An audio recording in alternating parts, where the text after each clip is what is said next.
Yeah, I came as a guest speaker to talk about turning vision into reality, um, particularly working with young people in and around Bradford.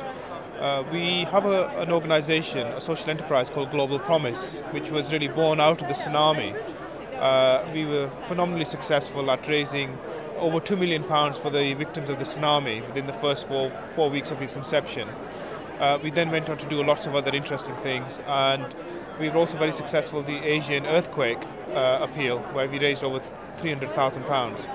But in between the disasters, we've been doing a lot of work with young people, particularly in the inner city of Bradford, trying to get them motivated and really trying to create more people who are entrepreneurial and around business and community enterprise. I think part of the problem is that sometimes they dream about it, but then don't actually take the action. They're just in the thinking mode, and that's part of the difficulty. Or before that, they don't dream at all. And then when they do start dreaming, they don't actually turn it into some sort of action. And some of the barriers there are, well, how do I do this? Who do I go to? Where can I get access to information or funding or otherwise? So all sorts of barriers come in the way. And what we try to do is help them sort of overcome those barriers, or break the barriers down, and to actually get them to link with businesses, with community groups, with the young kids, to actually make it happen. There's a clear business case for corporate social responsibility, and a lot of the larger organisations in particular have a written statement or a publicly declared intent to actually work and help within the communities they operate with. So this is a way of them actually engaging.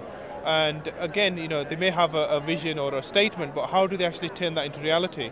And what we try to do is bring them in and work with the community groups. So they do it not necessarily just because morally it's right, but also there's a business case as well. And they're actually putting something back into the communities where they are operating, and obviously making their business grow and making profits from that. There's a lot of work to be done, and with any of these things, it's really a marathon. It's not a short sprint. But we believe that everything we're doing is sustainable in the long term, because the short-term solution isn't really a quick fix, doesn't get you very far really. So the short-term solution isn't going to have your long-term sustainability. But the sort of things we're looking at is how do we address all the issues for the long term, and how can we actually share knowledge and experience from one part of the country to another and share that best practice, so then you actually go for the bigger effect, the ripple effect in effect.